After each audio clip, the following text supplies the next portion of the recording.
Hello students, very good morning to you all. Hope all of you are keeping fine. God bless you on this particular day.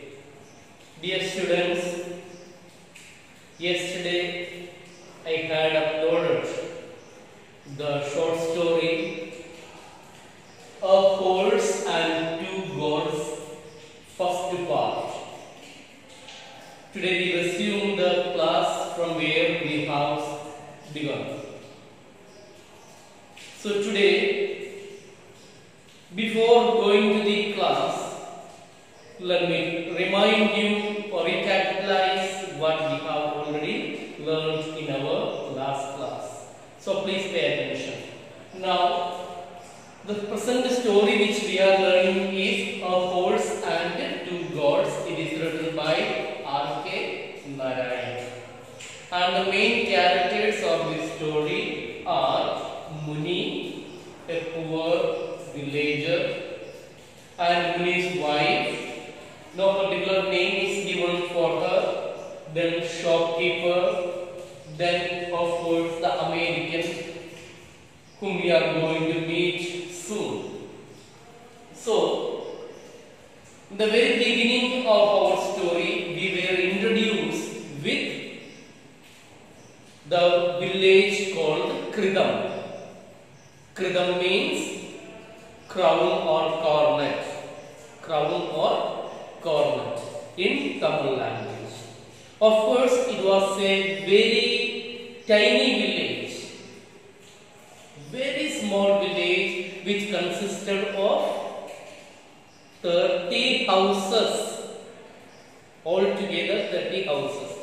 And of all these 30 houses, only one big house was there. This big house was made with brick and cement.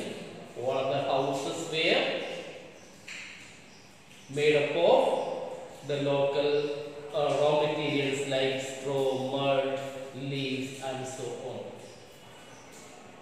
And this big house, it was painted beautifully, carved with different statues like that. Then we were slowly introduced with our main character, main protagonist of this story, Muni, a poor villager. Muni's prosperous days were told. He was a very rich man with 40 sheep and goats. Correct?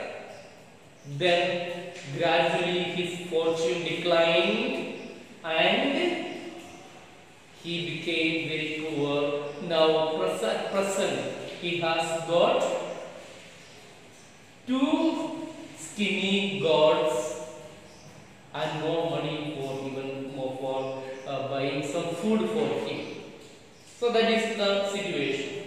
And of course this village was divided into 4 streets, and the 4th street end of the 4th street was Muni's hut, Muni's house, and beyond there laid open field and the highway.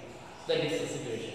Now on this particular morning, Muni shook the drumstick tree which was right in front of him and shook down 6 drumsticks, and like a winner he came home and showed to his wife. Very good. Moving from there, Muni always wanted to eat some good food, but unfortunately, being a poor man, he could not afford or buy anything. So his wife told, I will prepare some drumstick leaves for him. But then he told, no. Today I have a burning desire of eating or chewing the drumsticks.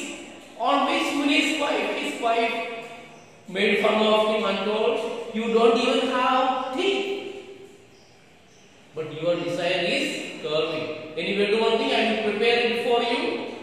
Because next year you may not be alive to ask these things to eat. Alright. Then, before preparing these things, Muni's wife told, see, our kitchen store is empty. Go and get dal, mirchi, chili,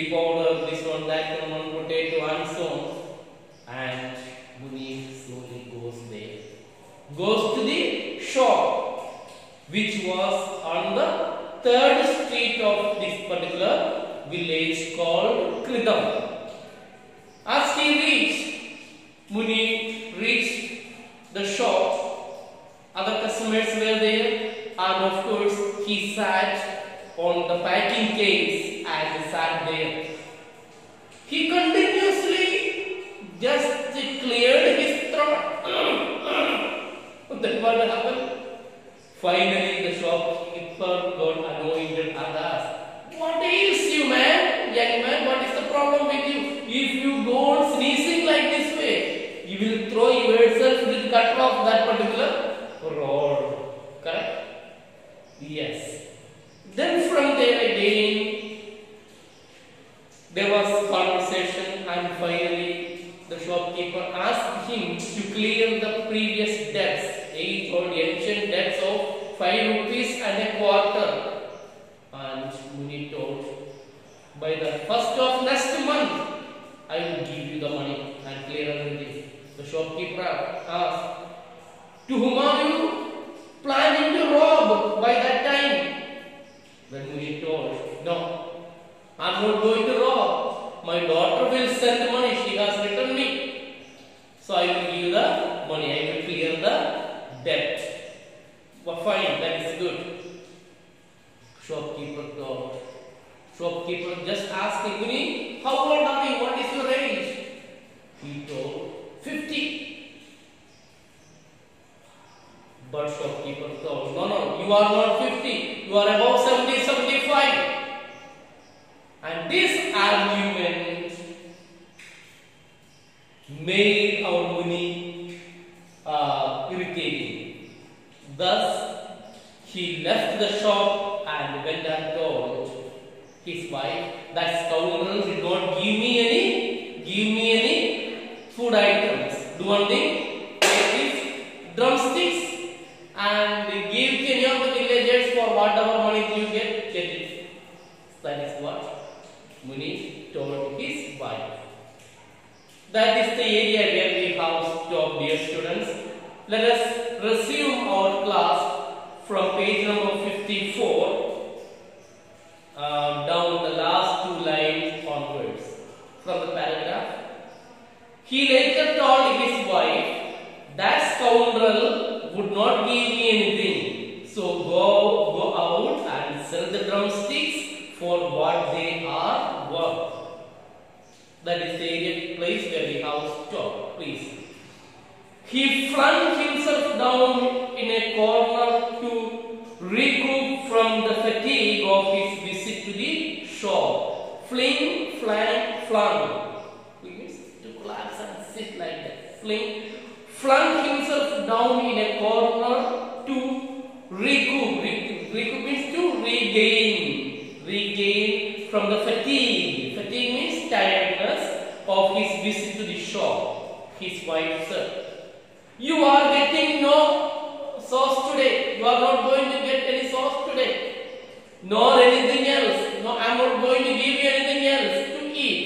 I can't find anything to give you to eat. First, fast till the evening. It will do you good."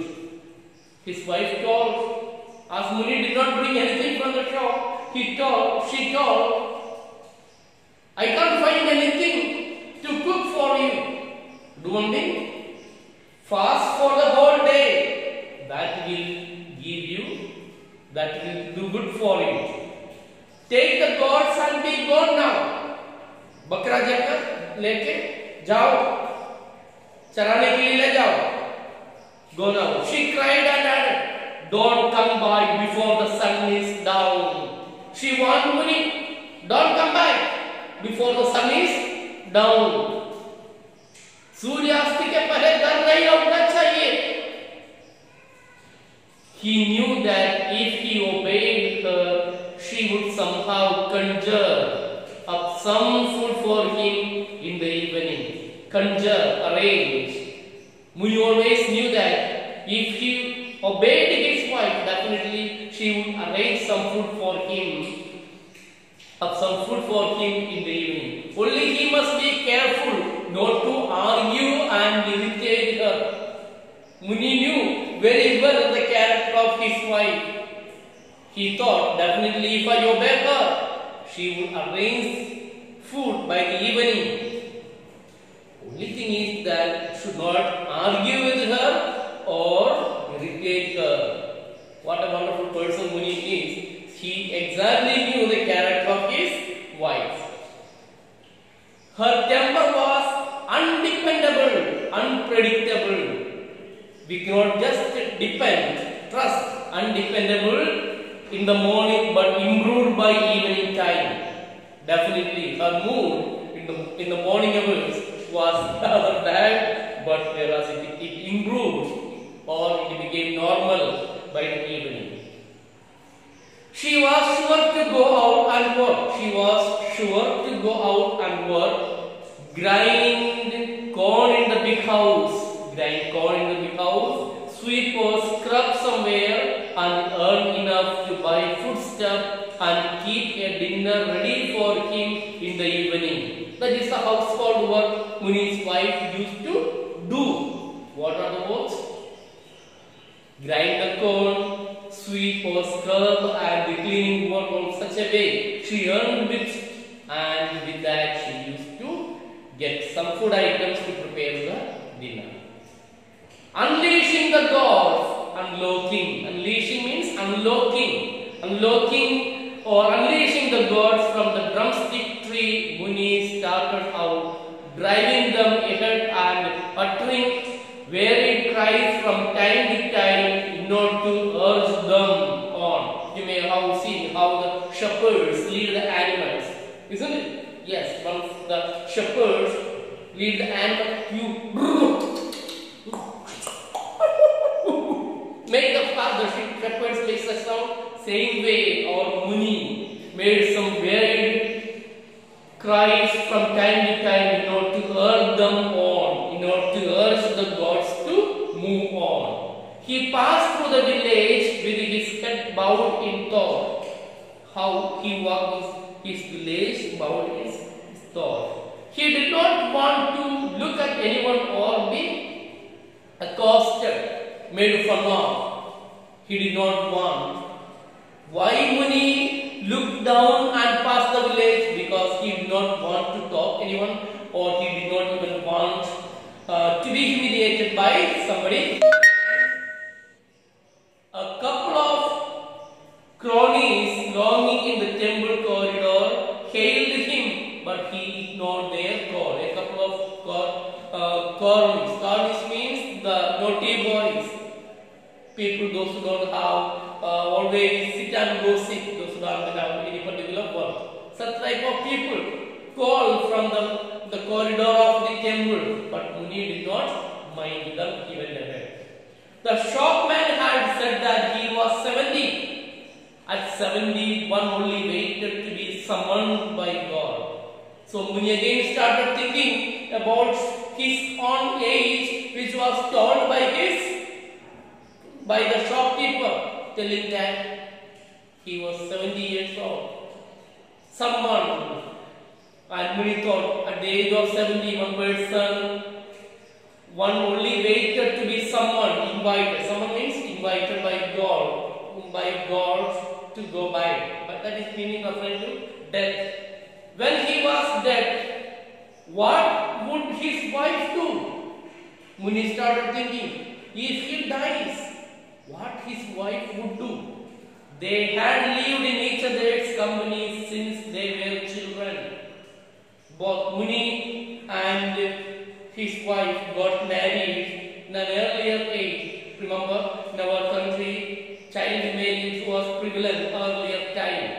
So that time they got married maybe at the age of 5, 6, 7, 8 like that.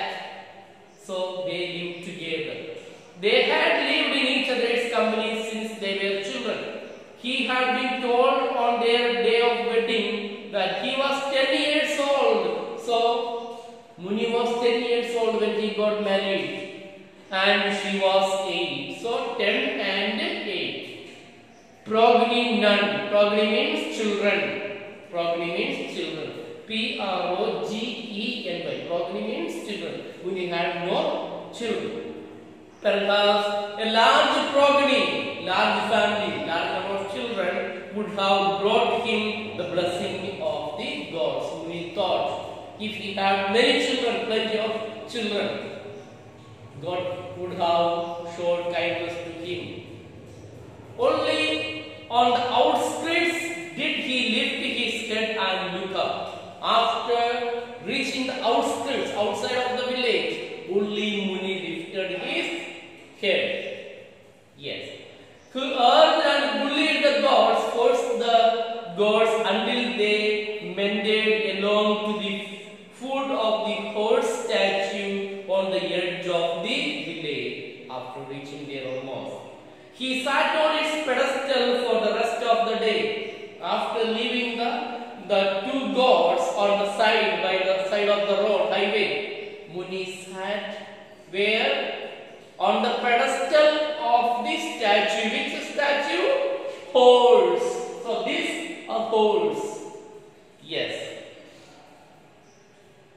He sat on its pedestal for the rest of the day. The advantage of this was that he would watch the highway and see the lorries and buses pass through to the hills, and it gave him a sense of belonging to the larger world. What was the advantage of sitting on the pedestal of the horse? He could see the trucks or lorries and buses passing or climbing the hills and disappearing, and of course again he felt that he belonged to the larger world. That was the reason why Muni used to sit under the pedestal of the horse. The pedestal of the statue was broad enough for him to move around as the sun traveled up. The pedestal was large enough, and as the sun shone brightly, he could just move around and make the things, or just get the shade or the shadow and sit under it.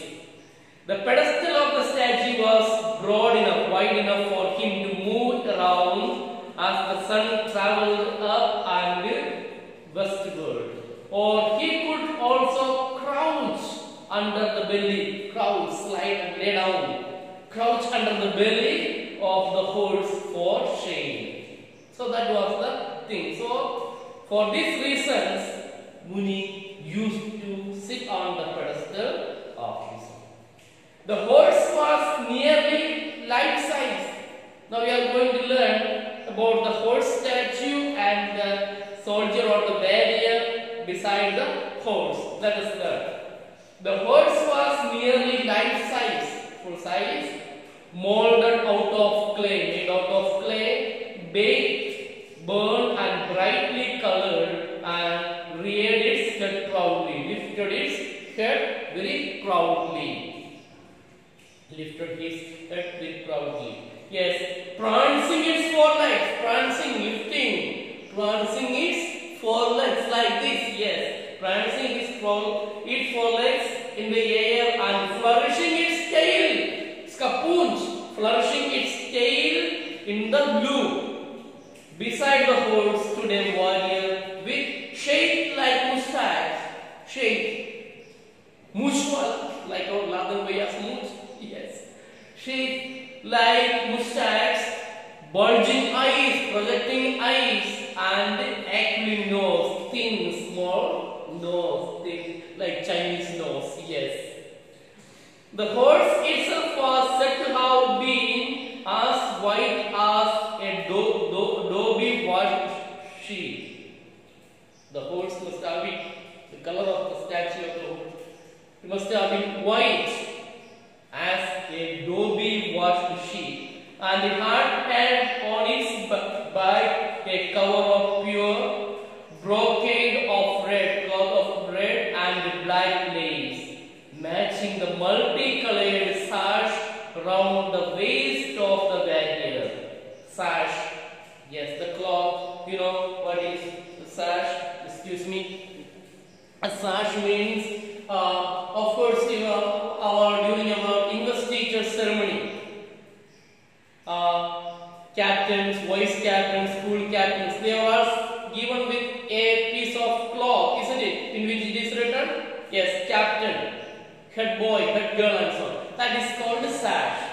So the warrior also was wearing a sash, matching the multicolored sash around the waist of the warrior. But none in the village remembered the splendor, as no one noticed its existence. Villagers did not mind. Villagers did not mind the beauty of this statue because they were not interested in those things. But none of the village remembered the splendor, beauty, as no one noticed its existence. People did not pay much attention to this whole statue. Even Muni, who spent all his waking hours at its food, waking hours means because Muni, during the daytime, Muni used to take rest under this one after leaving his gods in the field for grazing, never bothered to look up. It was untouched even by the young vandals of the village. Young vandals, vandalism, you know, vandals means the young criminals or naughty people, those who destroy the public property and so on, isn't it? Yes. They are called vandals, vandalism, yes. Of the village, young naughty people of the village who gashed tree trunk, damage or destroy the tree trunks, that is called gash tree trunks with knives and tried to topple off milestones. Corrupt, topple means corrupt. Sometimes on the roadside you may have seen milestones kept, which telling that from Salembur to Devriya 20 kilometers or 28 kilometers. Now maybe you are so near to Devriya, there in a milestone you may find from there to Devriya 50 kilometers. People just changing this 20 into 28 or this one into just like that way, just making the things, isn't it? Yes.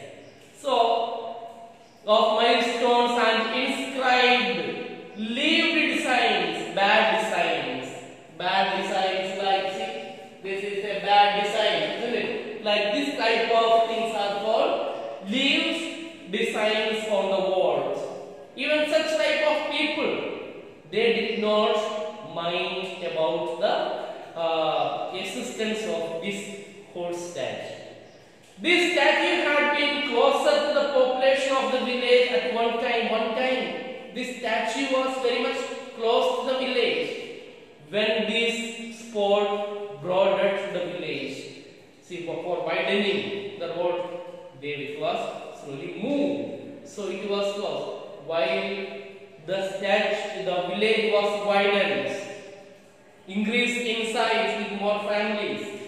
Of course, this statue was slowly pushed to the highway side. Is it clear for you? You understand? Yes. Muni sat at the foot of the statue, watching his two gods graze in the arid soil among the cactus and lantana bushes. So from sitting there, Muni, he watched how his gods are grazing.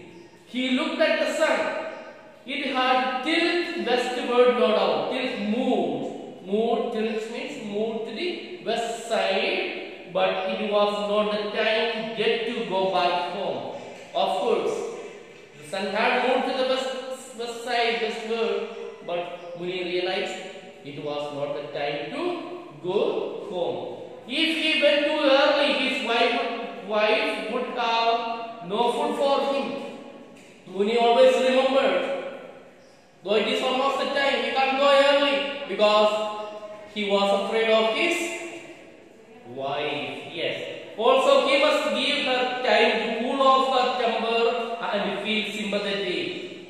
Muni thought he must give time for his wife to cool down from the bad temper which she had in the morning. Yes, and feel sympathetic. And then she would scrounge and manage to get some food. Yes, buy or ask, means somehow manage some food. Yes. One more paragraph I will take, then I will stop. Alright. He noticed now a new sort of vehicle coming down at full speed. Now sitting there, he noticed in full speed what is coming, a new type of vehicle. It looked like both a motor car and bus. It looked almost like a motor car and a bus.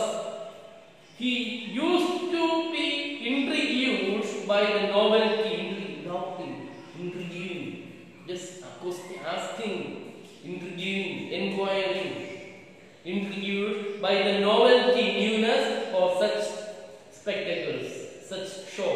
That is here the bus, truck, car and bus.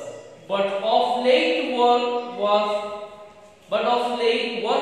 going on at the source of the river of the mountain, and an assortment of people and traffic went past him, and he took it all casually and described to his wife later in the day everything he saw. That was the thing. Whatever things Muni saw while sitting at the pedestal of the horse, he would return and narrate everything to his wife.